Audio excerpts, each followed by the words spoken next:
What is up, everybody? You are listening to Beyond the Breakdown with Six Scars. I am the host, JT, and I am once again joined by former podcast guest, Matt Sassano. Matt, how you doing, man? Hey man, doing great, man. Like I said, there was episode 4, and now we're right here at episode 36. And you weren't kidding, dude. Like your new intro, I'm really digging. I was headbanging. I'm excited to be here, man. It's good. Heck yeah, man. Yeah, I'm excited to have you here, dude. And shout out to I Am Mook. They are the ones that did the intro, and man, I love it so much. I'm seeing it, man. You're coming a long way, and I'm just glad to be back full circle, man.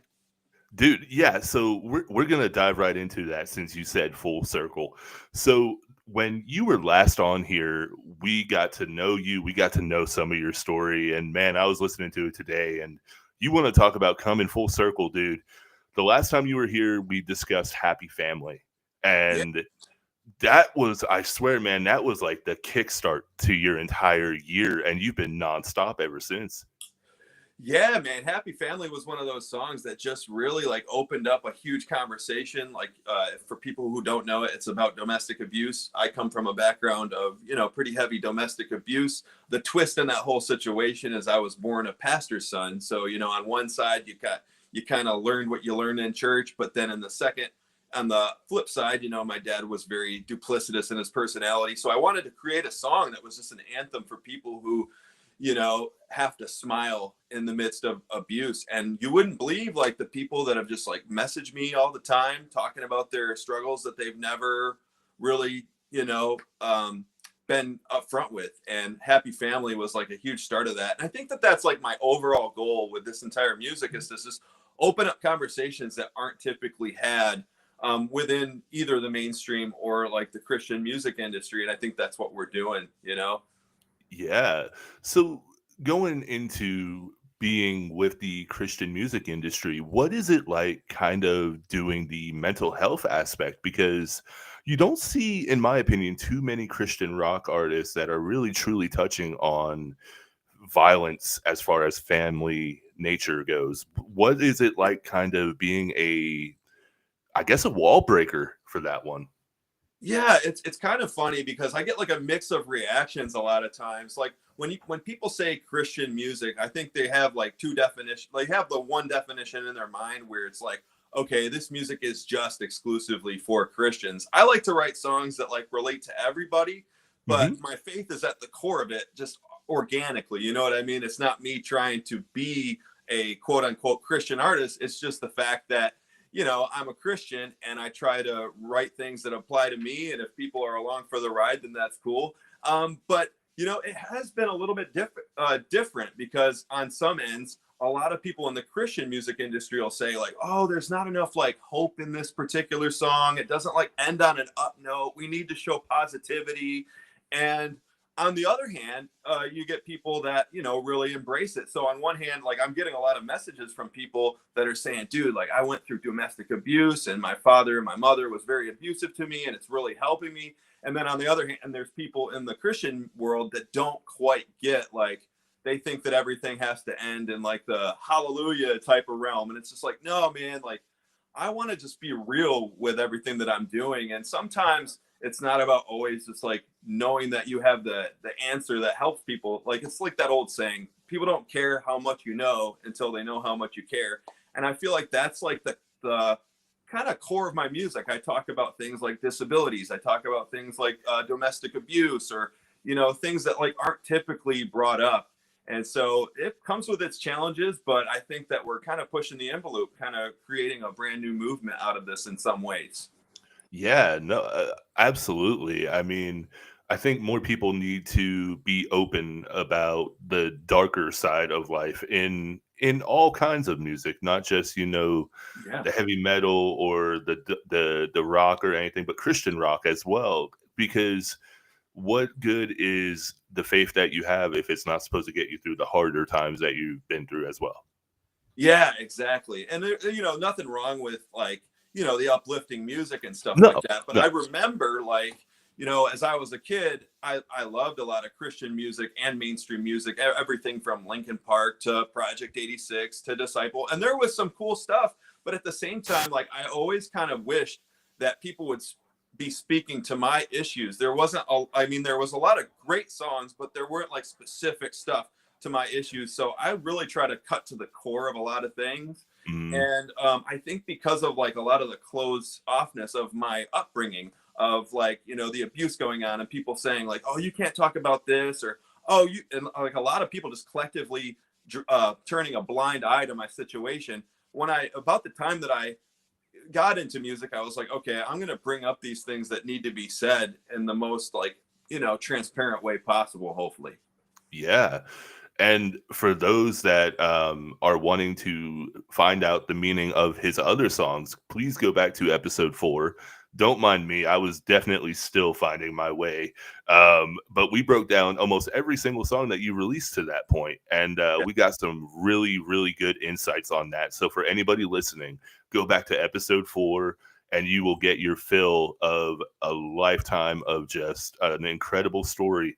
Um, so I gotta ask you, man, what has it been like kind of dealing with the is it dyscalculia or Yes. dyscalculia? Yes, I Yeah, couldn't. I don't even know. Like, I was diagnosed late, so I'm just kind of coming into like even how to pronounce it. You know, I wasn't diagnosed till I was about 19, but that particular disability, dyscalculia, I think it's called.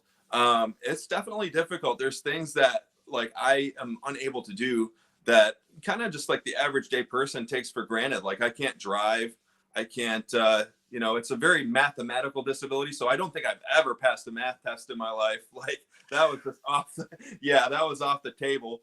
And just different struggles that I've had, that like I'm heavily reliant on family or friends for. Oftentimes I can't tell directions, so if I'm in a car with somebody, I literally have to trust the driver.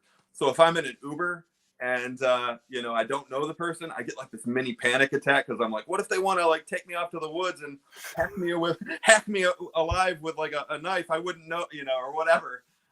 There's just that like unsettling feeling of like not knowing the world around you, and I think that that's kind of what's fueled my music, is that sense of like, you know, feeling like an outcast in many ways, or feeling like, you know, the world, I didn't understand the world in the way everybody else understood it. And so yeah, man, it was crazy having that upbringing and not knowing the disabilities I have. Now that I have like the diagnosis, it makes a little more sense. But like I grew up Mhm. frequently just being like, what's wrong with me, man? I don't understand this. Uh, So I may have asked this in the first podcast, but if I didn't, you said it's a mathematical based disability. So theoretically, could that have stopped you from learning to do music because you have to keep time? Yeah, in a weird way. I don't know, like it has, like music was the only thing that kind of like, I don't know, it like really clicked with me, but theoretically it should have. Like I remember for a really, really short time, I tried to learn the regular electric guitar, Hmm. and for whatever reason, I could never do that. I just like, people would try to teach me and they'd be like third fret, third finger, second string. And like when you get all those demands at you, it was like, oh my God, like I can't like keep track of all those sequences. So I'm trying to like Hmm. piece it together in my mind. And then I finally just gave up on guitar. And what I found, this was kind of my gateway into music, was the bass guitar. And then with the bass guitar, I could pick it up. I could kind of do it by ear. And I was like, oh, dude, this is cool. I could do this. And I really formed this passion for bass guitar. And it was my original plan to kind of play bass and write songs. But, you know, there was other plans, you know what I mean? Those unexpected things where I just became a singer. Um, People started dropping out of my bands repeatedly. And I was like, you know, we just can't keep reintroducing singers every other week. And so at that point, I had put down the bass and kind of dedicated myself to becoming the singer and the front man. And yeah, for anybody out there who has had the struggle of trying to keep together a band, like I feel for you, man. It's a tough thing. And It definitely is. yeah, that's the thing that kind of made me realize, like, if I'm gonna do this, I'm gonna have to like make myself into the front man. So any musicians out there, I sympathize with you, man. The band life is tough.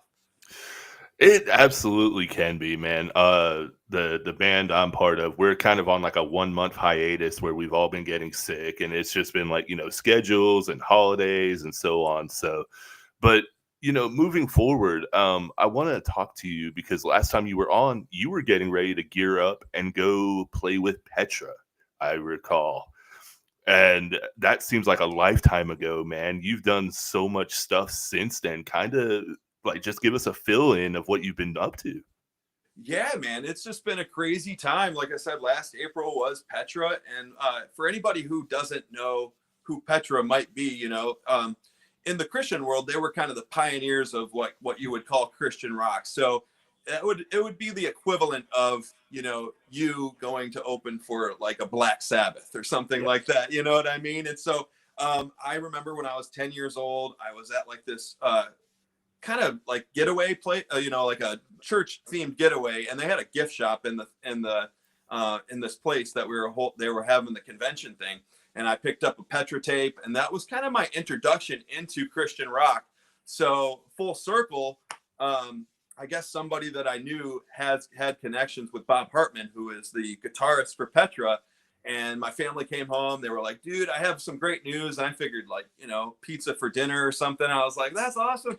And they were like, no, dude, you're opening for Petra. And so that began the whole like just surreal feeling of just getting to meet those guys on a one-on-one basis and kind of pick all their brains backstage and share stories. And it was a crazy experience, man. It was really cool. And then on the flip side, like I've also opened for a lot of just like mainstream bands. So I've opened for, Smile Empty Soul at one point, and I've opened for Bubba Sparks was a weird one. He's kind of a rapper, country rapper. We got thrown into that, so I've done local support for him. So it's just been a very diverse kind of journey. We do a lot of different stuff in both the Christian and mainstream worlds, but the Petra thing was definitely one of those milestone moments. Man, I mean, I could only imagine what that's been like too, because growing up inside the Christian household like I did as well, I listened to Petra constantly. I was always listening to their CDs, and I mean, you have to respect what they can do. I mean, they are absolutely pioneers, and they may not pass as like a heavy rock or anything like that, but they were such a gateway Yeah. for other music to open up in the genre. And it's like, man, to have the chance just to pick their brain and know what that life has kind of been like, that's got to be crazy. Yeah, man, it really was just seeing them like kind of backstage and like they're in their 80s. Like I just like, 70s, 80s type of thing. So I'm like, man, if I could just get like a fraction of it, like still be doing what I'm doing at like 80 years old, that would be amazing. But yeah, it was just weird because after a tour like that, you guys, we become friends and all that. And I got to meet like Bob Hartman's son and like, hang out with him. And it was just like a weird experience. Cause like I said, I come into this music, a participant now, but just as much a fan. So it's just like this weird moment where you get to meet all these people that help shape your music taste. And I'm like, my jaw's like dropped to the floor every single time one of these opportunities comes up, even still, it's like I never get numb to that. And so it's really Wow. cool. Well, I mean, to go back to what you were just talking about, the other artists that you've gotten open for, Smile Empty Soul, man. I mean, what a huge one. Yeah, absolutely, man. Smile Empty Soul was amazing. Like when I was a kid, watching MTV, their songs, Bottom of the Bottle Bottom and of the all that bottle, stuff. silhouettes. And their song Nowhere Kids was kind of one of the inspirations I would say for my song Happy Family.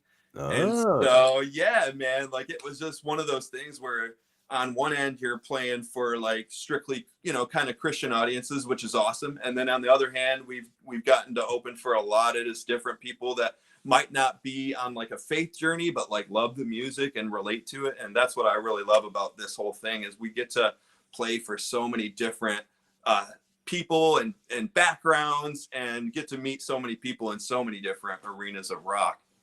so I mean, yeah, absolutely. And the next phase that I kind of want to talk about that's happened just this year for you is your breakout song for me is Violated. Oh wow, dude.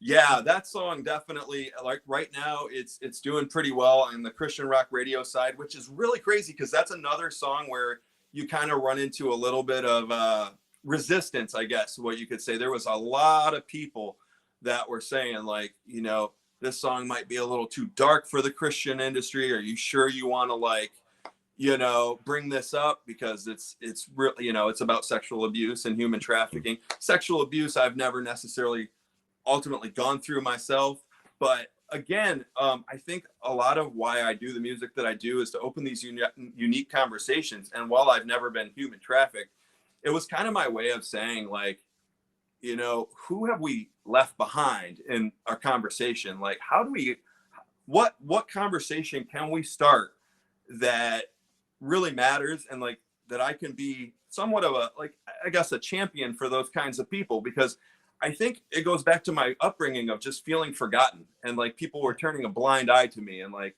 you know, as I was getting abused, people would just turn a blind eye. So really the goal in the music was, and for Violated, was be like, well, I've never necessarily gone through this, but like, what are people turning a blind eye to that maybe needs more light shed on it? And so just to see a song like that go so far in the Christian world is opening up a unique conversation. And I'm just like, really, I'm stoked, man, because I'm proving people wrong. I'm like, man, we can do this. We can write about this stuff. There's nothing off the table here. And so, yeah, I'm really excited. And through this song, I've met maybe 3 or 4 former human trafficking survivors.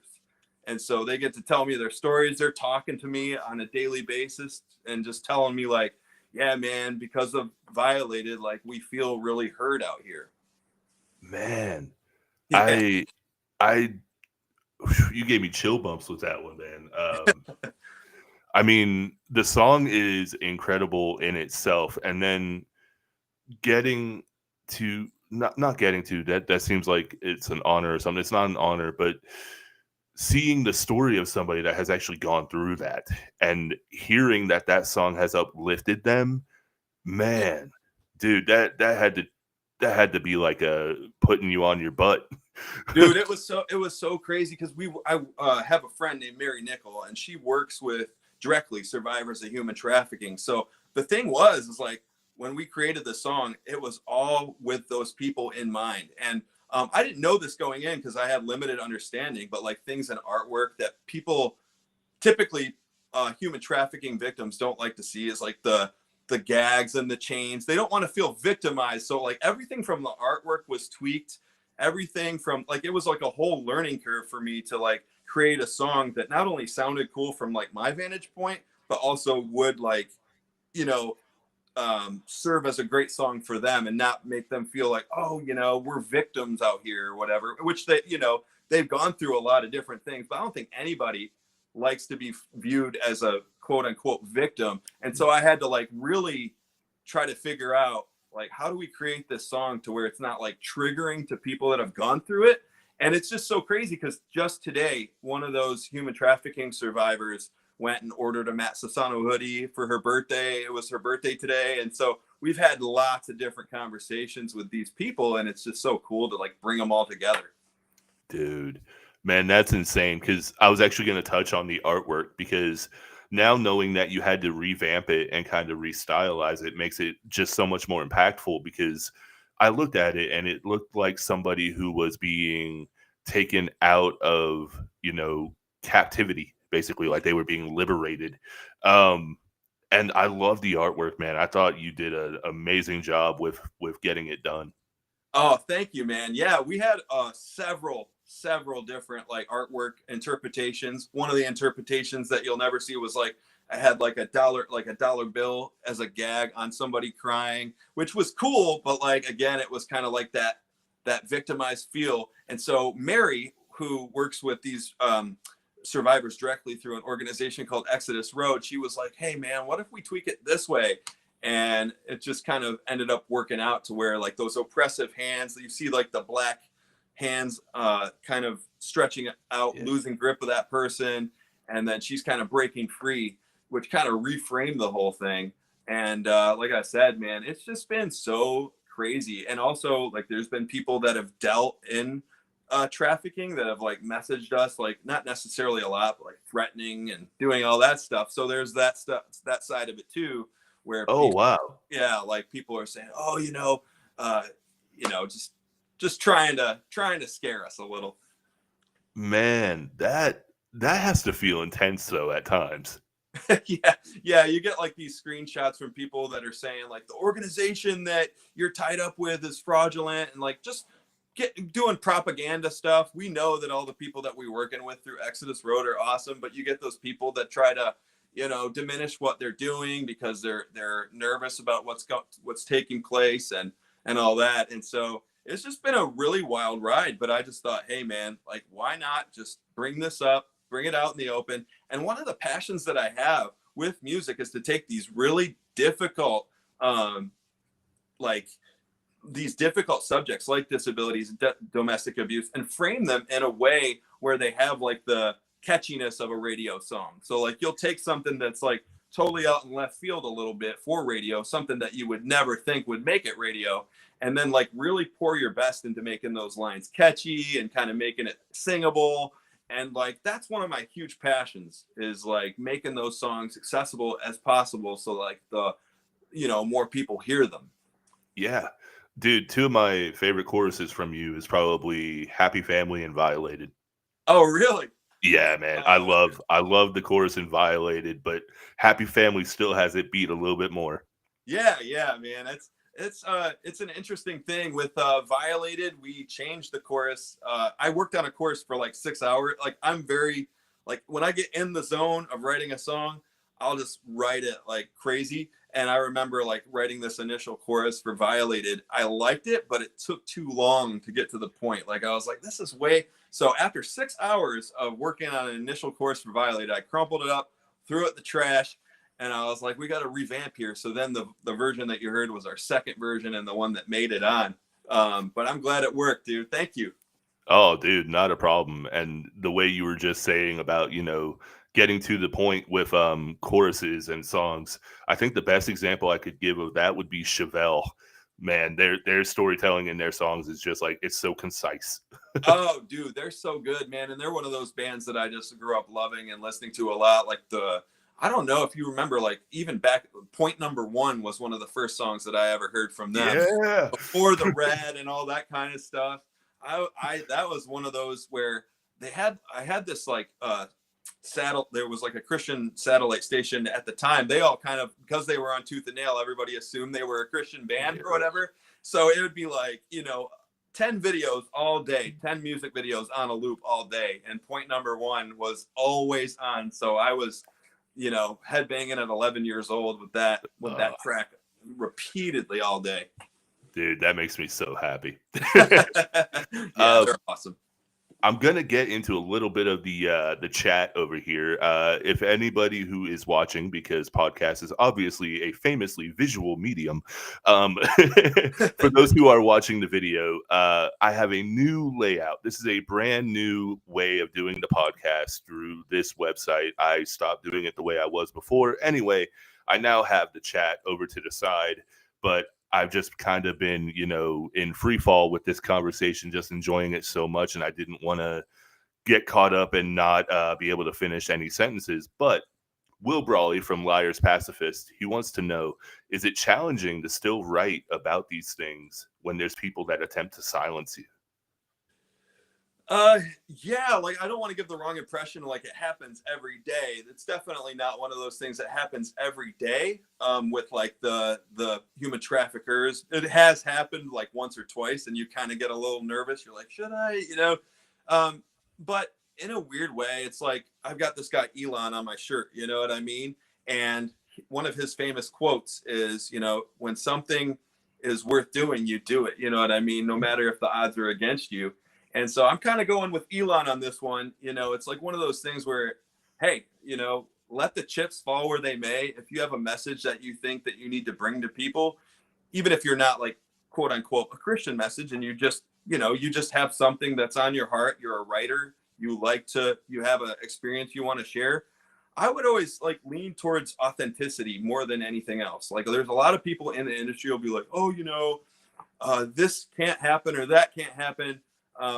Take informed opinions while you're writing, but at the same time, like always lean towards authenticity and don't let anything stop you. So to answer your question, yeah, it gets challenging at times, but like when you have that inner core of like wanting to be authentic, um, just let that guide you, and let the chips fall where they may, man. Yeah. Well, I mean, also, I think on the flip side, it's got to encourage you knowing that you're upsetting the path of the people that are doing these things to these people. Yeah, man. I mean, it's so crazy to think that, like, we're in this media landscape too, where our songs can reach more people because we're, not dependent on record labels. And so when you blast something out there independently, it can reach everybody. And it's weird that that song even got heard in those circles and stuff like that. And like I said, my inbox is flooded with people who have either gone through sexual abuse or, been human trafficked, or and telling me their stories. It's like, this is just super surreal, man. Like, I never really thought, you know? Man, I mean, it's it's hard to even transition away from this because I mean, it's just such a heavy topic, but I'm so glad that there's people like you and the people that have overcome dealing with this that are able to shed light on this, because in America, we really don't hear too much about the idea of human trafficking. Like it's almost like this folklore, scary Yeah. story. Yeah, and it's often like when you think about human trafficking, you're thinking about like Taken, where somebody swooped up in a van and never heard from again. And while those do happen, like, people need to realize that stuff like this is happening all around them under the guise of like just darkness and discreetness. Usually it comes in the form of a relationship, or a boyfriend or something that incrementally coerces you into, okay, well, let's push it this much further. They'll put you in desperate situations, they'll exploit you, but it's kind of like that whole saying, like, if you put a frog in boiling water, it'll hop out. But if you increase the intensity over time, it won't even realize that it's, Mhm. in there, and it will die in there. And so in a lot of these human trafficking situations, it's, family members, it's boyfriends and girlfriends, it's people that you would never really expect that are, grooming these people to be put in these positions. I I'm gonna ask you a harder question because I know at the beginning before we went live, you actually said I could ask you some hard questions, and I Sure. didn't have this one in store, but it came to my mind just now. And has dealing with these stories and hearing about these things that have happened, has it kind of changed the way you look at humanity? Or are you still able to kind of divide it? Um, it's I guess in a way, like, because I never really went into this knowing a lot about human trafficking, and I had that Taken kind of mentality in my Mhm. mind of like, oh yeah, that's kind of how this happens. It's some obscure thing that like is, miles and miles away. But just here in Tennessee, I think there was like, I don't know, don't quote me on this, but it was like 100 people per month that just in Tennessee are human trafficked, and all that. So it just hits home. And I encourage people to just look at the stats in your own town, and you'll see that, like, you know, this stuff happens all the time from people that you never really expected. Or, there's signs, there's things that, you can kind of detect, like lack of ID, and just scattered stories and all sorts of different things. Malnourishment is another big one. But yeah, I guess it's changed my way in the way I look at humanity, because like I said, initially I didn't really come into this being an expert, but just wanting to help. Yeah, yeah. And I mean, it sounds to me like you're learning on the job in a way, like the more you dive into this unknown realm, the more you're kind of seeing this like weird underbelly all around you. And that's why I wanted to ask you kind of that question because I know for me, I feel like it would kind of divide me, like I wouldn't know how to look at people in the same way that I did before. And I don't mean in a victim sense. I mean the strangers walking down the street or something like that, because everybody could look normal, but you never know what lies underneath sometimes. Yeah, and it goes back to the core of how I was raised. I would go to church on Sunday, and everything was, looked on the surface like it was all peachy with my family. and everybody would like admire the pastor of the church, and nobody really could conceive that there was like, I'd go home and there would be knockdown drag out fights between my mom and I, or my mom and dad, and my dad and I, and that there would be like times where I would have to cover up black and blue marks at school, or go to church covering up black and blue marks. And so like I feel like if anybody, this was kind of like, that was my gateway into kind of understanding not like the whole scope of trafficking, but like the reality of like, okay, well, nothing is always as it seems. There's always like a hidden, there can be very much hidden, ways of doing things and stuff like that. And so I guess that was not hard for me to grasp because of the way I was raised, but just the what is it, like the ins and outs of trafficking was definitely a little bit different. You're like, wow, that's how that happened.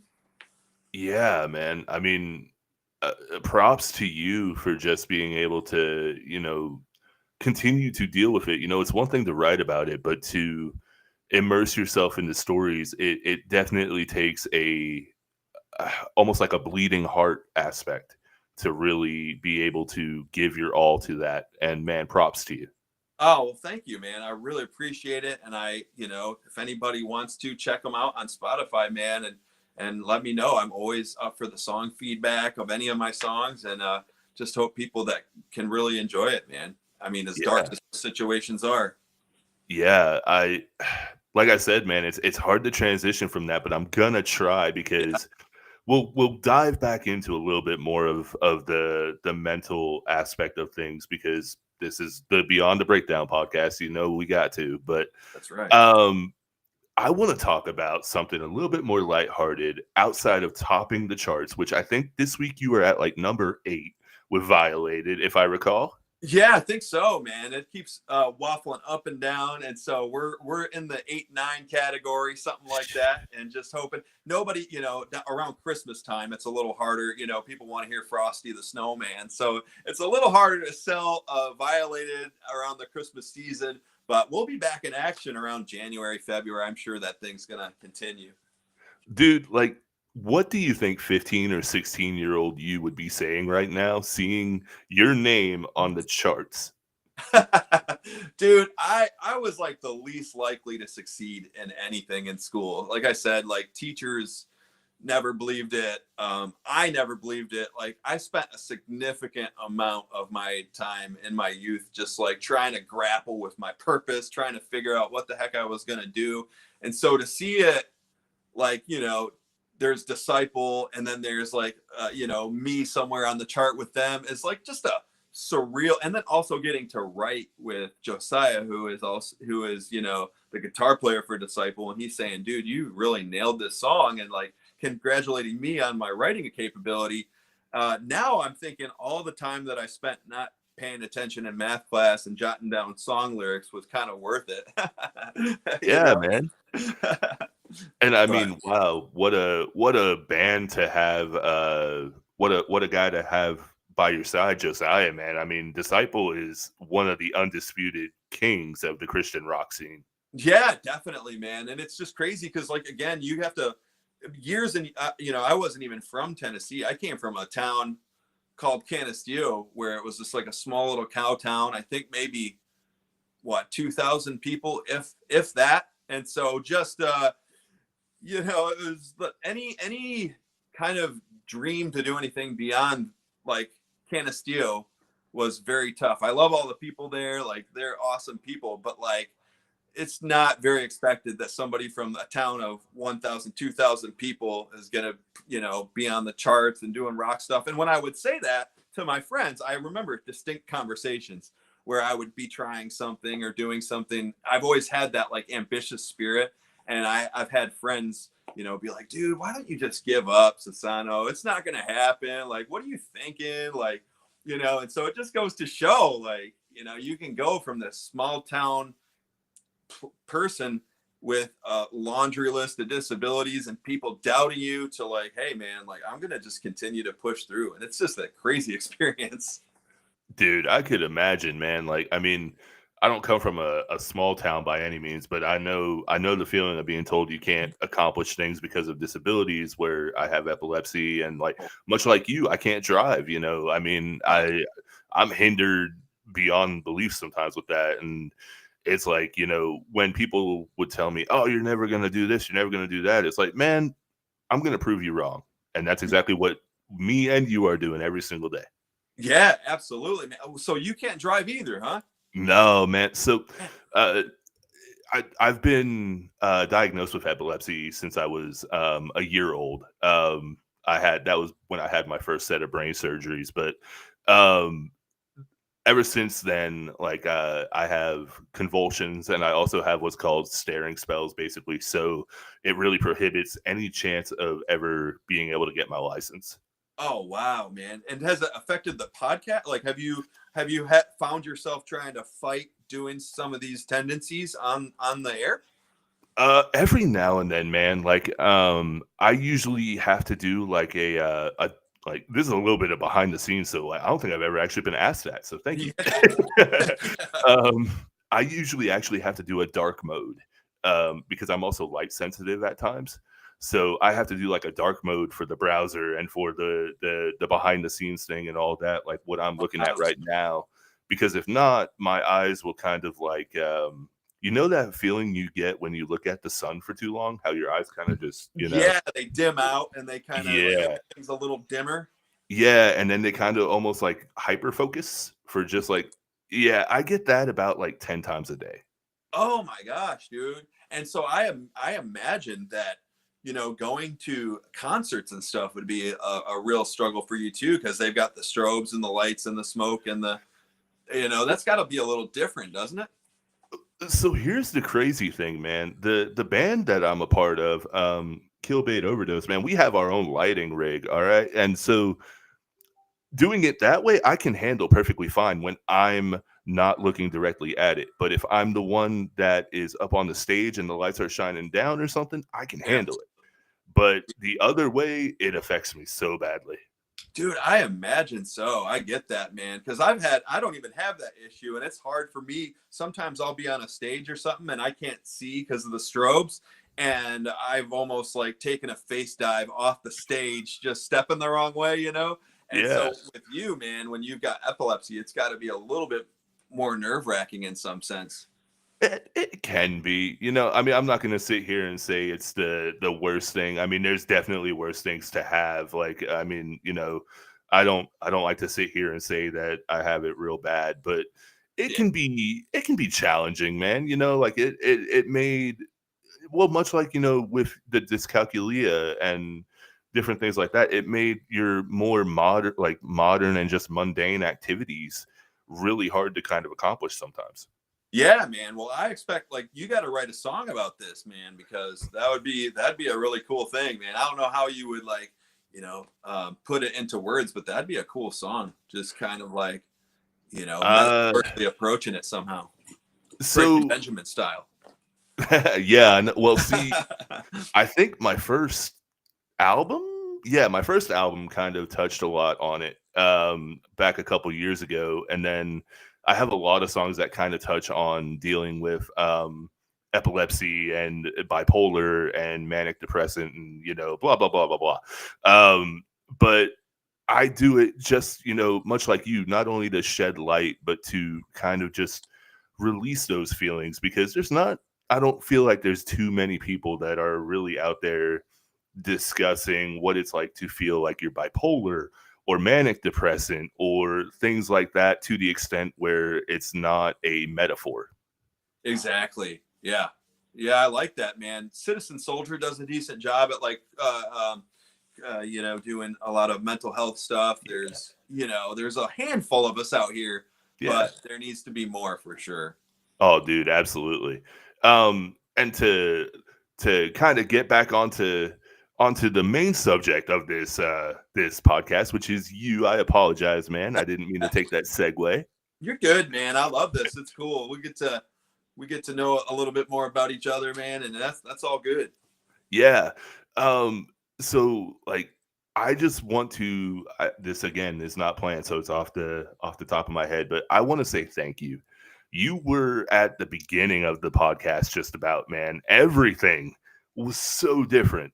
The layout that I had, the layout that you had, I mean, where we were as individuals. And I just want to personally say before we go any farther, thank you for taking the time tonight just to catch up, man. It feels like I'm catching up with a bro, and that's like the coolest thing to me. Yeah, man, I enjoy it, man. And just to see the podcast continue to grow and to continue to be on, on another note, man, if you need any suggested guests, like just drop me a message and like, I'll be able to, I have connections within my circles and stuff, maybe to even get you some more people on here so that we can all share in this experience, dude. So let me know if you need anybody, that if you're looking for a specific artist, maybe in my realm, and I'll Yeah. suggest people to you. Dude, I would absolutely love that. We talked a little bit off air, but I am almost booked up past February already, and I just put the email out today about needing some guests. So I mean, it's ridiculous, dude. It's really cool. But I will definitely hit you up. Now, one of the things that I want to talk to you about though is your social media game has been upped ridiculously. Yeah, man, it's slowly crawling. How that all happened is I didn't even like I've never been the tech guy. Like I really suck at technical stuff. I can kind of get my way around Instagram and Facebook, and I'm really good at like returning messages when people message me. But as far as like the finesse on the videos, never really been good at that.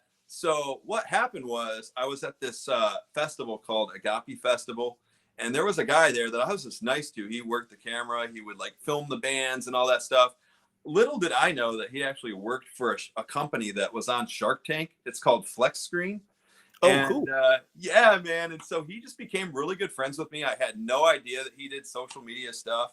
And then just one night he was like, man, I just feel like I should help you out. And I was like, yeah, like help me out, And he was like, one thing kind of led to another. And he's like, man, I just like to like join your team. So shout out to Josh Fetterhoff for like helping me with my social media presence and kind of just, we just set up the exclusive group, the Defiant, which I'm sure we'll get into.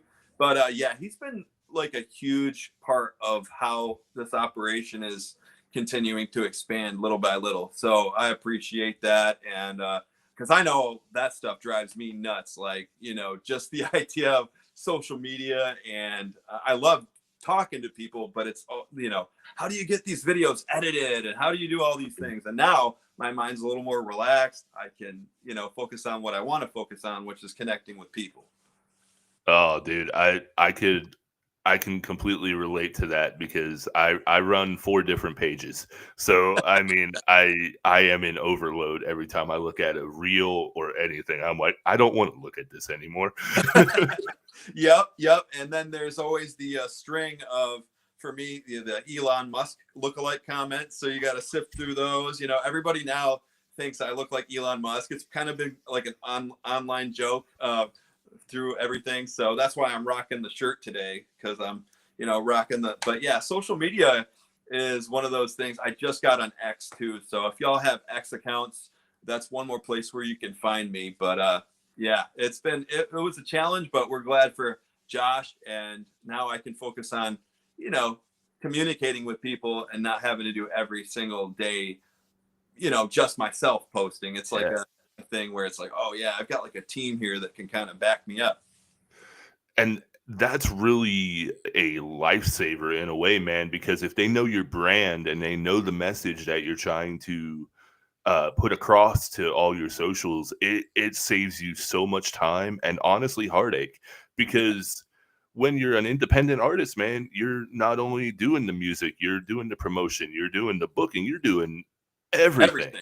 Everything, man. Like the Spotify, the social media, the like, and just the idea of like the amount of time that it takes to form friendships, like genuine friendships with people, to where they want, like back in the old days, in the Metallica days, it's like, they got time to, put out albums and take 2 years off and then put out another album and people love them just the same. It's like now in this age of social media, it's almost like, what have you done for me lately kind of thing. So you always have to stay, like back in the 80s and 90s, it was different. It was a different game.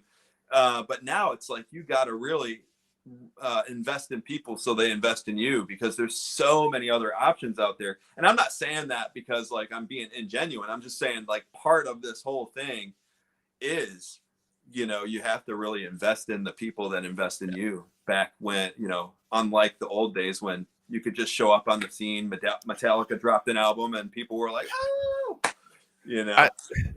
a part of me wishes that you and me were able to be in that era. Yeah. Yeah, me too, man. Those people got kind of a little bit, like, I want to say a little bit luckier, because it kind of seems like before the internet kind of fractured the whole music industry, the people that were in front of our faces on like, MTV or Fuse or any of those, like they kind of made out well on social media because people had Mhm. followed them. There was only like one place to consume, or a handful of places to consume music back then.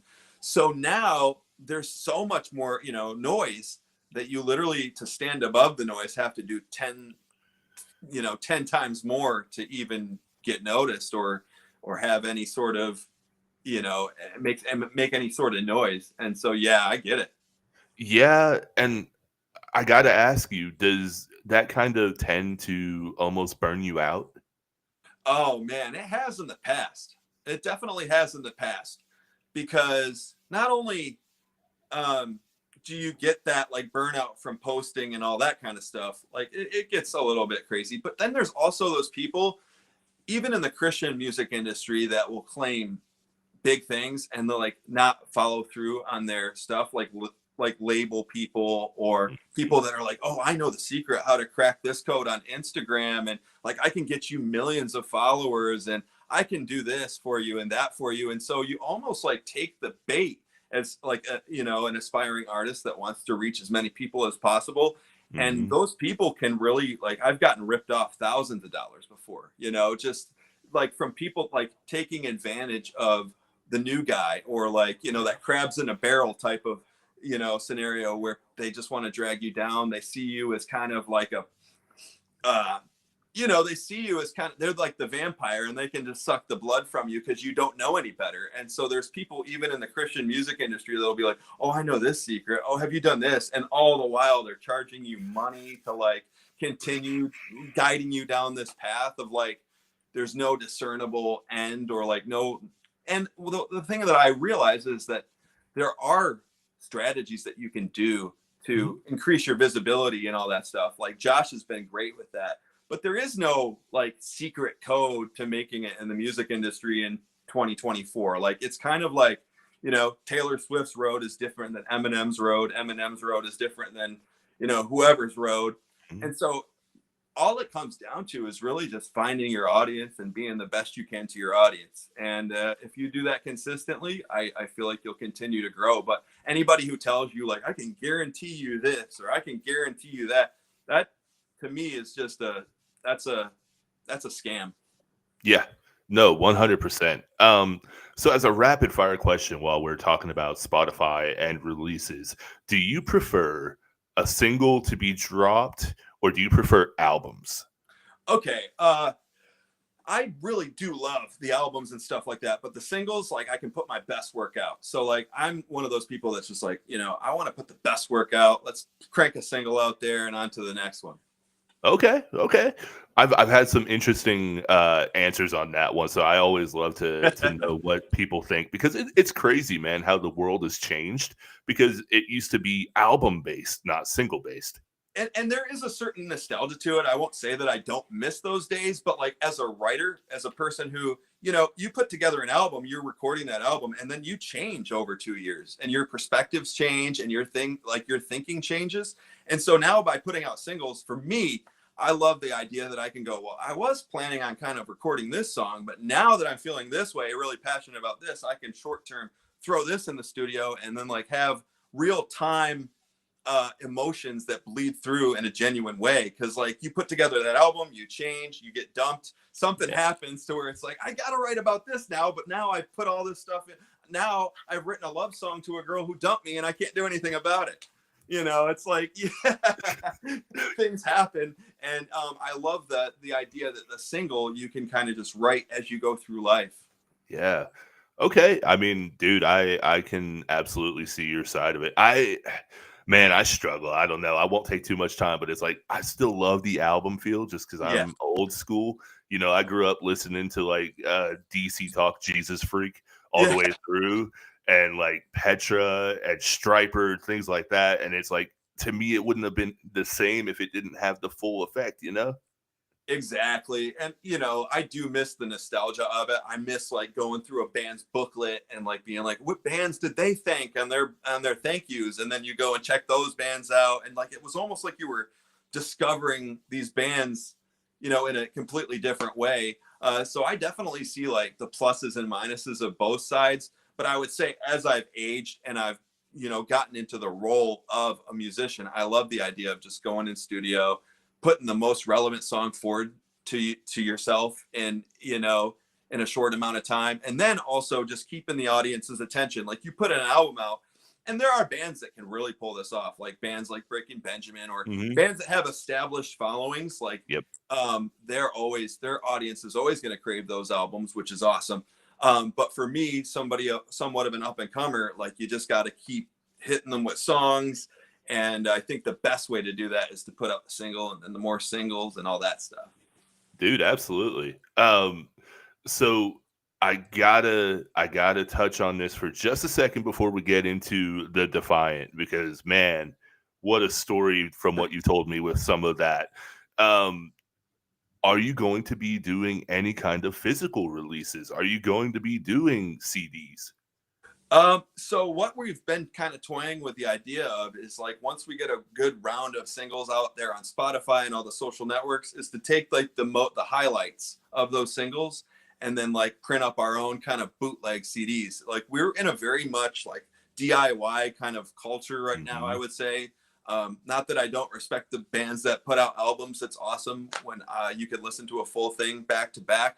But I really just want to let like people drive what we put on those CDs. So we might come out with like EPs as we go. So like, okay, our top popular songs on this, we might throw a hidden gem in there and all that. But like our main goal is to kind of accumulate Spotify, and then like whatever those popular songs are or whatever people demand, we'll put on like little EPs that we can put at the merch table. Oh man.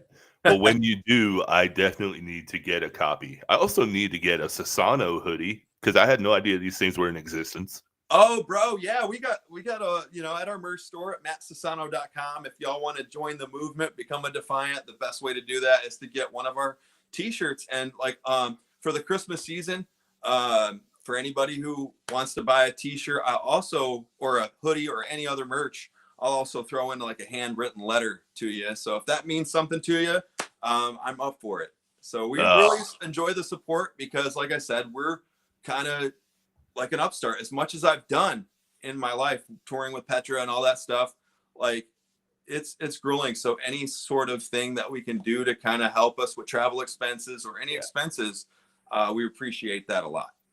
Oh man. I can't thank you enough because I teed that up and you just nailed it out of the park with just knowing exactly where I was going with that plug. Oh, really? Oh, dude, thank you so much, man. Yeah, yeah. Come on in, and we'll, buy as many hoodies as you can. Christmas is coming up, and even if somebody doesn't know me, it would really be cool to unwrap a gift and be like, "Who is this person?" Oh, go on Spotify, check it out, and then maybe introduce them to a brand new band. Yeah. Dude, that would be awesome. Real quick, I just want to get to a little bit more of the chat. I promise, guys, I am not ignoring you. Firehound Gaming, he's been one of the coolest cats that I've gotten to follow the podcast, and it's really cool. He said Ice Nine Kills has been releasing songs only in October, and their last song was worth the wait. It definitely was. I don't know if they're up your alley, Matt, but I mean, it Yeah, was I love definitely that, man. They okay. are a great band. It takes me back because back in the MySpace days, I'm aging myself a little bit. Same, Ice dude. Nine Kills was one of the first bands to accept me as a friend on MySpace. Or No. yeah, and so I was kind of like keen to those guys. I would say before like the general people were, just from they were hustling on MySpace back in the day. And I remember clicking, you could click their stuff, you could check their music out. And so Ice Nine Kills was one of those bands I love. Oh man, I miss MySpace. Yeah, man. Me too. It seemed like it was before like the technocrats took everything, like those people that like now they know how to monetize. But back in the day, you could post a bulletin, all your followers would receive it. You could set up your band page with your nifty little background, and people could like check your music out. And Nine Ice Kills or Ice Nine Kills was one of those that I loved. Dude, absolutely. They consistently put out some really great work. I'm not always the biggest fan of it, but I mean, there's no denying that they are talented and creative. Man, you talk Mhm. about some artistic minds. Oh yeah, and I remember like growing up going to Warp Tour a lot. So and they were kind of on that circuit, and yeah, it was awesome. And they've blown up. So whatever they're doing, Dude. bring some of that over here. That's cool. Yeah. Um, Going back to the single versus album, Firehound Gaming said Tool hasn't put something out for years now, but rumors say that they're working on something. And then it said, this goes to show that singles in some way could be more important than full albums. Yeah, I mean, it just depends. It's like one of those things where, like, I can see that. I could see the pluses and minuses of both. Like I said, as a writer, it's like it sucks to go through a breakup and then be like, oh, now I got a love song that I can't really erase, or I could have replaced it with a new song. I love Tool too. I mean, I'm not necessarily like a Tool-esque kind of band, Mhm. obviously, but I used to try to shred my fingers off trying to learn some of their songs on the bass back in the day. I never succeeded, but we tried. Okay, so I got to ask you this. Do you think it is because all their music was based on mathematic equations? Wow. Maybe so, man. I just was never like I was good enough on the bass to kind of tinker around, and like I was more of a showman than anything else, but I could never I wasn't that good. Like, you know what I mean? I Yeah, like yeah, the yeah. idea like I can look cool, girls like a guy that plays the bass or, a guitar, and it will look cool. And but then like again, I couldn't sing and play at the same time either. So by the time I realized that I should be a singer, the bass kind of went, you know, had to go away, sadly. I do miss Yeah. it sometimes though. Yeah, no, I can completely understand. Firehound said, "What do you all think about Adam Gontier returning to 3 Days Grace?" Bro, I love 3 Days Grace, man. And like I said, I mean, it's one of those things where I loved what Matt did with 3 Days Grace. There's a few songs that I really love. Like I Am Machine was like a really Yeah, good song. I jammed out to that quite a bit. But there's just something about like replacing a singer that you know and you love. Linkin Park obviously is going yeah. through that right now, whereas like you can't really fill the shoes of somebody, and it's very hard to. There have been a few bands that have done it, Petra being actually one of them, and then if maybe there was Journey, who obviously changed singers, and they seem to be doing well, but the handful of those bands that have kind of changed singers and done well, I would argue, is a little slim. Yeah. And so I'm really excited about Adam coming back to 3 Days Grace and bringing back that feel that we all know and love. Yeah, I gotta agree with Liar's Pacifist over here. He said the song they put out Mayday was really super typical and safe, and it definitely was to Yeah, me. Like it didn't feel so much like a 3 Days Grace song. really. I have to check Yeah. it out. Maybe I'm late to it. You know what I mean? And I wonder why they're doing the safe route. You know what I mean? Yeah, I'm curious to see how it's gonna be though, because it's both vocalists. Oh, wow. So Yeah. how does that work? I so apparently the way that they recorded it is they're gonna be trading off in the songs. So Oh, doing a Blink 182. yeah, yeah, yeah. Yeah. Or like even, in the more metal version, like Kill Switch Engage when they did Signal Fire. Oh, okay. Yeah, yeah, yeah. That's Yeah. interesting mix, and that way you're not like, throwing somebody out, because it is cool that Matt like stepped up when Adam was going through his time and stuff like that. And I never really hated Matt's vocals. It's just like hard to compete with the nostalgia. I mean, you listen to like Never Too Late or, Get Out Alive, and then you listen to Matt's voice and it just doesn't hit the same for me. Yeah, yeah. It, There's a lot of, and that's why, like I said, dude, like that's what motivated me to become the front man. Like my initial thing was I'll play bass and write the songs, but then like a week late, you get something going, then somebody's like, hey man, I'm just, having a weird feeling, and then you have to reintroduce another singer and another singer and another, and then down the line, you're like, I'm just going to do this. I'm writing the songs. I'm feeling the songs. I'm understanding why I want to write these. And so, yeah, I'm so glad that in retrospect, like I began the whole singing journey, because I couldn't imagine trying to drag people to Tennessee and trying to coax them to be in my projects and stuff like that. Ah, man. So, Well, here's another kind of off the wall question brought on by chat. So, while we're talking about dual voices here, I mean, do you have any plans for any kind of collaborations?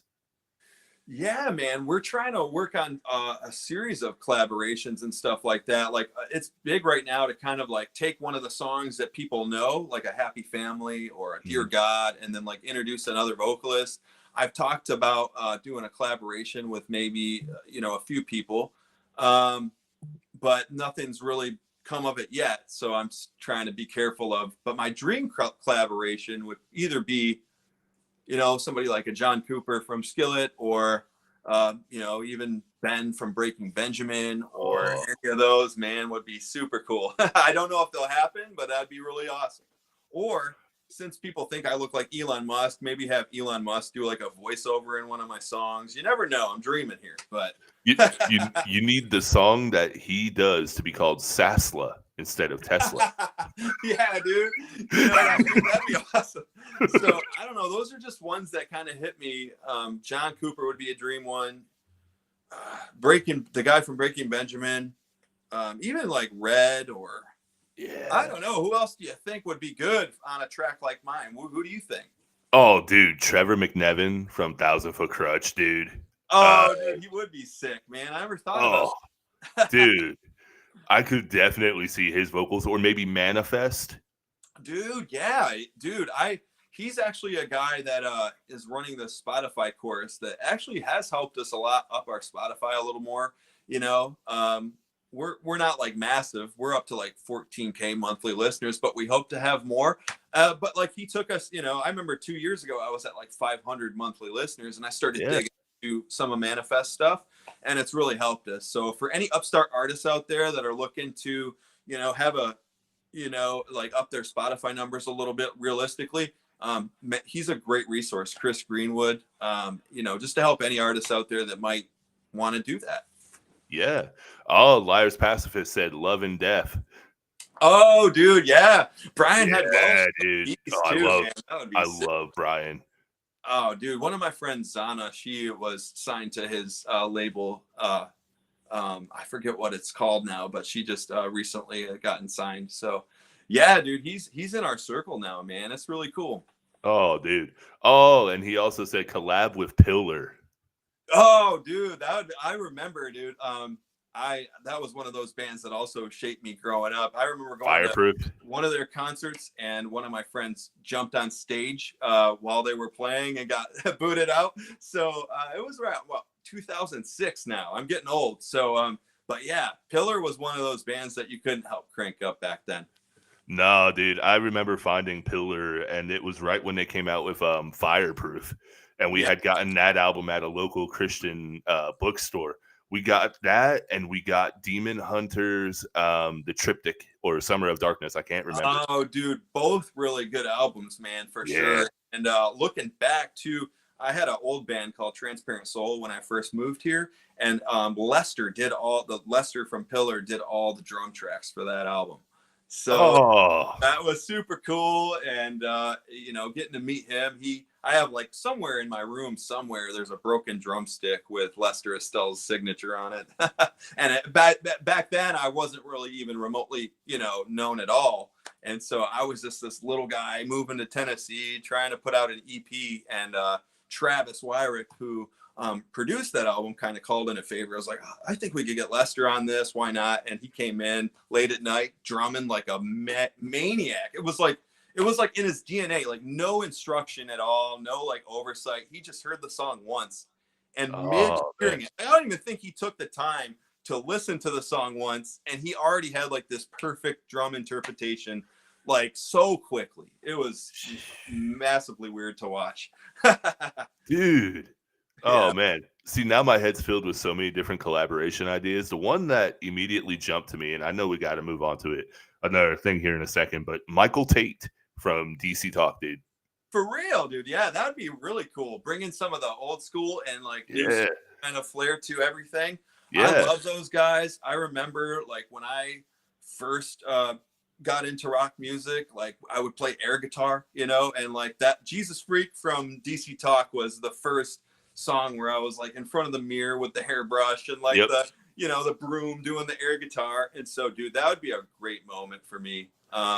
Anybody else get like collaboration ideas and stuff like that? Message them to me because sometimes they slip my mind, and it'd be great to have people just like listen to the songs and be like, I think this, it'd be a cool collab. Even I'm open to everybody. So like it could be a Christian artist, it could be somebody like Smile Empty Soul. I'd love to Yeah. do that. Anybody like that, man, be really fun. Well, dude, the last thing before we move on, but I just had this thought that I wanna hear a version of you singing "So Help Me God" by DC Talk or "Mind's Eye." Dude, yeah.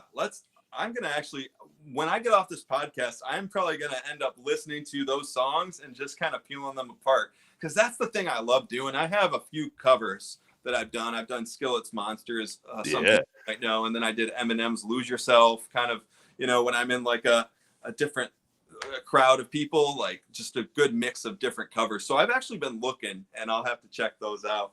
Heck yeah.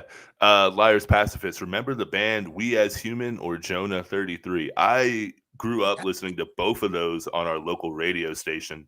We As Human went on to kind of change their sound, but their first EP, Burning Satellites, was Dude, incredible. I loved it, man. I love all of We As Human. Actually, when you look at my Dear God video, I don't know if anybody's seen the Dear God video, but Jake Jones, who played for We As Human, was one of the helpers behind the scenes. So Oh, I got cool. to meet him, hang out with him. We were cracking jokes together. In that scene where I'm on that revolving bed, like Yeah. he's off screen, just revolt. Like he was kind of spinning me around till I puked. So yeah, I got to meet him, hang out with him, and it was cool. Oh, dude. Oh, well, here we got another one. How about the singer of Chevelle? Oh, dude, a Chevelle collaboration was Dude. absolutely insane. That was I love that, man. Vitamin R was a great song. Leading us all along. We're gonna have to figure something out, man. I'm gonna be writing down my collaboration ideas for Right? 2025. And if you ever need any, tasty fry screams, just hit up JT over here and then I got you. Oh, dude, there you go, man. Connection for sure. Dude, yeah, hit me up anytime. You never know what could happen. You know what I mean? No. I'd love to. And the cool thing about me and you is we kind of got like a similar backstory in the fact that we've both battled like intense things. So it kind of fits with everything. Yeah, dude. Well, I mean, I was honored to get to be a part of Fuel. I mean, I got to do that little cameo in it, and dude, it was so cool to just see it on there, man. Thank you. Oh yeah, no problem, dude. You did a great job. Ah, I appreciate it. I was nervous as all get out, man. I used to be that way too, man. But warming up to a podcast, I'd get like all freaked out. But it gets better, man. You'll do, but you killed it. Ah, I appreciate it.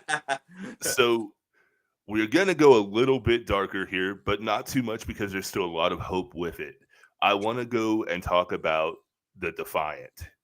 Yeah. So I actually want to read the definition of this group because it really, really touched me. And it says a community for those who have faced life's toughest obstacles and come out stronger, and for those currently fighting battles with resilience and courage. They're more than just a group. You're a family united by your shared experiences of overcoming adversity. In the Defiant, you believe that struggles don't define you, but your determination and spirit do. And this is a safe space to share your story, find support, and inspire others with your journey. Together, we rise above the trials of life, lifting each other up and proving that no matter what life throws at us, we are the Defiant. And to me, the very first thing that reached out to me on that, Matt, was all inclusive. Yep. Exactly. So many people, and I'm not saying this in a bad way, so many people would have felt the need to put a more faith-based thing in there. And the possibility of discouraging people from checking it out. Exactly, man. And that's something that I never really wanted. Again, like I am a Christian, but Yes. I love the idea of getting to know people from all walks of life and really like expanding my music beyond those kind of borders. I love getting to play for, Christian audiences and stuff, but I think part of what we're trying to do is to reach people beyond those borders. And so in this group, the Defiant, it could be that you're just a general rock fan and you love rock and roll music. You could share your band stuff if you like, or maybe you're somebody we have people in there that have gone through disabilities. We have 3 or 4 human trafficking survivors in there. We have people that are overcoming addictions. So really what the Defiant is, like you just read, are people that are not letting the odds, or what people say about them, like define them. And that can range from anything. And so if you're a Christian, we welcome you. If you're not a Christian, we welcome you. We don't draw any lines there. Now, if you start like promoting a bunch of crazy stuff in there, we'll have to, Well, yeah, but, yeah. but at the same time, man, we're pretty open minded. And if you just need a group that encourages you, and and you need this kind of community, man, we're welcome to have you in there. Yeah. And I just became a member today. I believe an admin approved me right before the podcast actually. Yeah, dude. So it's really awesome in there. You can post stuff about what you're doing. You can like we'll have questions. We just did like a Christmas trivia night. So the winner of our Christmas trivia night got like a merch bundle from me, and then we brought Josiah from Disciple in to guest in there. We had like a little secret guest, and so hopefully, if this gets big enough, we'll have you know people like Lacey Sturm or somebody in there, or like even I'd love to have even people like Breaking Benjamin, like the guy from Breaking Benjamin. I don't know if this will ever happen, but like he's overcome so much with his like anxieties and his Yeah. his mental health issues and his health issues, that like even somebody like that, if I can ever get big enough, we'd love to guest. Well, I mean, dude, Ben from Breaking Benjamin, like some of his stories are ridiculous just from the little that he's given out about the stories of some of the songs. Keith Wallen from Breaking Benjamin is another good one to look into. He actually, I think, joins a lot of groups. Oh wow. Yeah, Yeah. man. We're hoping to expand what we're doing right now. I think we're up to like 223, 224 members. So it's a small group. We're kind of grassroots. So yeah, if you've overcome something and you want to share insights in there, or if you're just like a general rock fan that wants to share about rock, sometimes in the Christian we'll have Bible studies for those who want to do it, but we're not forcing anybody to do anything. Mhm. And so it's just like this cool community of all sorts of people. See, that's what I really truly love about talking to you is you are of the faith and I am not anymore, but we can still sit here and we can talk and we can converse in Yeah, some of the best ways possible because you're not judging me and I'm not judging you. And it's like I wish there was more of that tolerance in this world.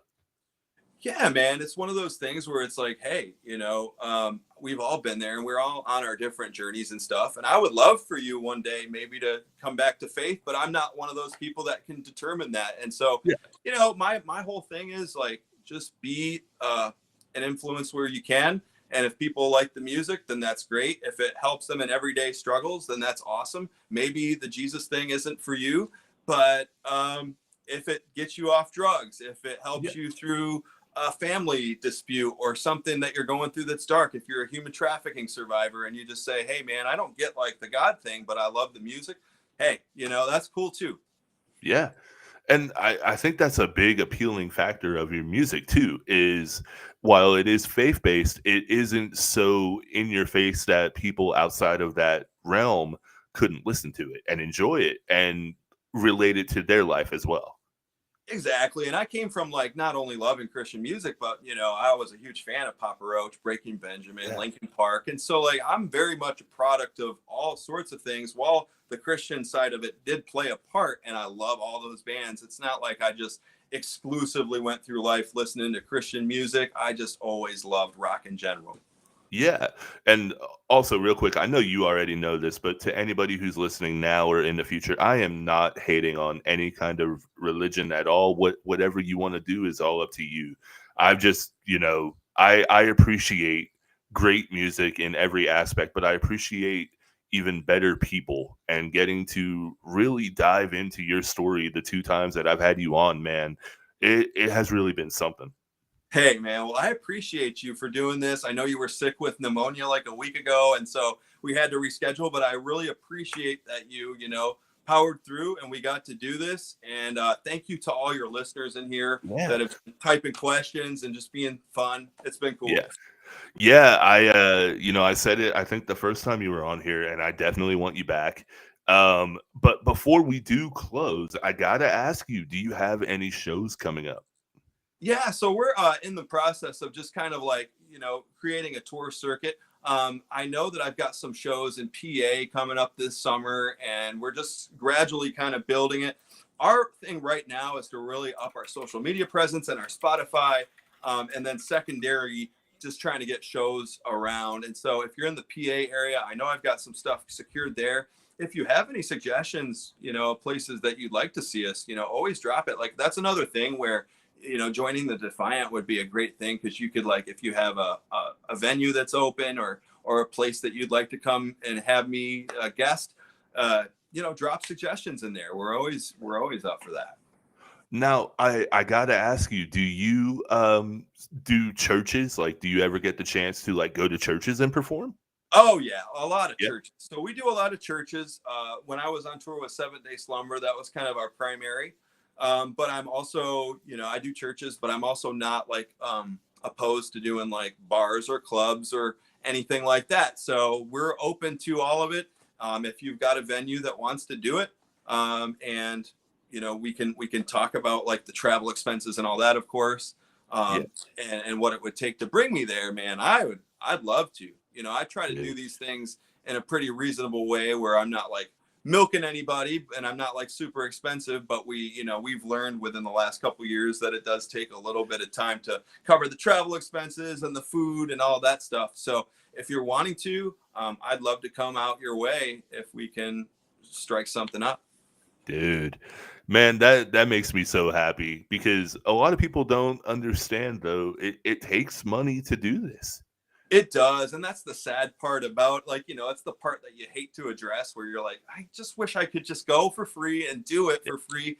And like I said, like we don't like gouge people. So if I come out, like I expect like maybe a hotel room. It doesn't have to be anything fancy. Get me BK, cover the meal, and then like help us break even on gas and maybe something, um, as well as just the opportunity to sell merch and get to know people that way. And usually it's pretty good, just depending on like the miles traveled, because it can. We've had times where we were eating ramen like nonstop, and we love ramen, but that you know we don't want to too much of that'll kill you. Uh, you burn out on it real quick. Yeah, and so like we try to be reasonable with it, and I'm not trying to become. It's not my goal to become rich or whatever. I just want to be able to do it, cover expenses, and maybe go home with a little bit, you know, uh, that that I can say, hey man, that was really cool. We got to meet people. We're not starving. This is awesome. Yeah, yeah. Liars Pacifist, always a lovely time, Matt, either watching you talk or being the one that interviews you. Hey man, well it's awesome. I got to join Will, I think a few months back, and when we first dropped Violated, and I love his podcast too. So as well as checking this one out, go and check out Liars Pacifist. Both really Yes. amazing podcasts, and it's always a highlight of my time being on either of these. Yeah, well, real quick, I got just a couple more questions for you, and then I will let you be on your way. The first one is I know I got the ticker running down there where people can follow you, but for those that are listening and not watching, tell them where they can find you, Matt. Yeah, so all the standard social media. We've got Instagram, Facebook. I just joined X, so I have like 20 followers. If y'all want to bump it up a little bit, join me on X. TikTok, we've got. I don't do any crazy dancing. Well, I actually have one video of crazy dancing, I but was that's gonna beside say, But yeah, I'm on all the standard ones. And then, like, again, please do join the Defiant if you are just a general rock fan or you have overcome something. There's a Facebook exclusive group. And if you join the Defiant, you also get like really cool perks with, like, you know, behind the scenes access. There's trivia nights where you can win prizes. There's been, you know, just all sorts of cool stuff. Dude, I cannot wait to see what this trajectory has in store for you, man. I can't believe the growth that you had in just the 9 months that it's been. And man, I just screen to screen here. I can't be more proud of you, man.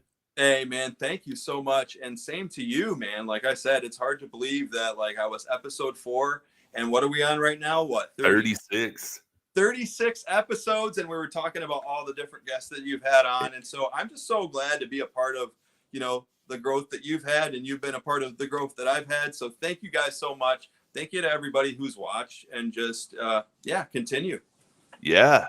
Well, I don't remember if I asked you in the first episode with you or not, but here is the last question that I now ask every single guest, and that is, you went beyond the breakdown with Six Scars tonight. How are you feeling, Matt?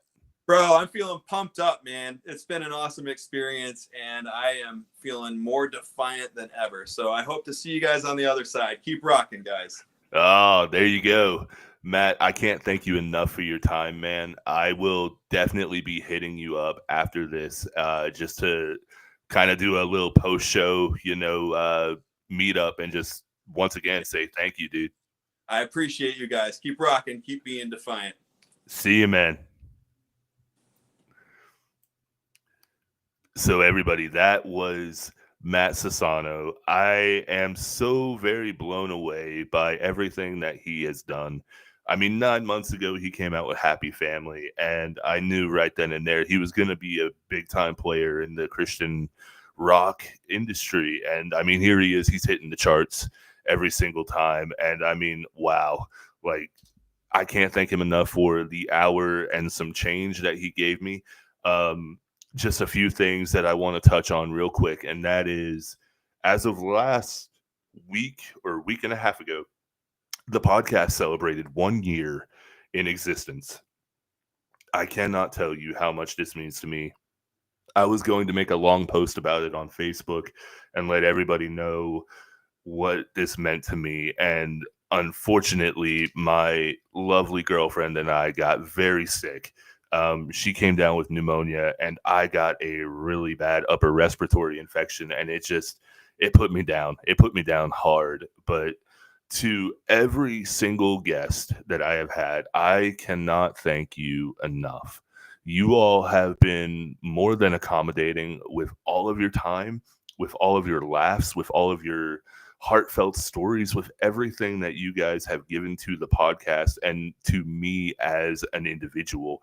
There's a nugget of truth that I take away from every single episode. And sometimes I don't even realize it, but I'll be thinking about it and I'm like, man, this is what he said, or this is what she said, or all these things, and I just can't thank you enough. So with that being said, this is the new format. Let me know what you guys think. This is a new layout. This is a new way of doing the podcast that I really wanted to transcend the very beginning that I was doing and really make it into something individualized that kind of hopefully stands out a little bit more and gives it a little bit more depth. And I want to thank Riker Rodriguez on Patreon for being an incredible follower and giving me the time of day just to go on there and check it out. I will be doing more uploads there. I'm going to be doing pre-shows and post-show videos for Patreon, as well as reactions very, very soon. I also want to say, if you wish to follow me on Patreon or become a member of Patreon, you can do so for free, but you can also support the podcast for as low as $1. For as low as $1, you can buy me a cup of coffee a month. It does not matter if you do or not. I'm just letting you know you can. I would greatly appreciate it, but hey, I know times are tough right now. And if you just want to join for free, I'm wanting to build a community of people that are just genuine and fun, and we can have conversations. There's going to be a chat room in there. There's going to be different kinds of videos that you'll be able to see for free members and some for the paid members as well. So if you wish to follow me or become a Patreon member for free or for the dollar a month, please go to patreon.com/beyond the breakdown with six scars podcast. And if you are on Twitch, please follow me at twitch.tv/btbpod. And if you are on YouTube and you're watching on Twitch, follow me at youtube.com/six scars. Do you all have any idea how much time that took to remember? I swear, doing these plugs is like pulling teeth sometimes. But I can't thank you all enough. You've been so gracious with your time, with your efforts, with everything, with all your encouragement. Shout out to Will from Liars Pacifist. Shout out to Todd from I Am Mook and the entire Mook family. You know, we got Bleed Them Dry and Mook and Steve and Carbonstone and Crystal James. And I mean, Jared Evans. The list goes on. Like, it's amazing to think I have so many guests that I can't even list them all off. I have an incredibly stacked year already looking. I cannot wait to unveil one of the ones I just got today. If everything goes well, I'm really looking forward to it. So, with all this being said, next week we have Fear Culture. If you don't know who Fear Culture is, be sure to check them out when we go beyond the breakdown with Matt Lehman, the singer of the metalcore outfit Fear Culture. So until then, this is JT. Thank you for going beyond the breakdown with Six Scars.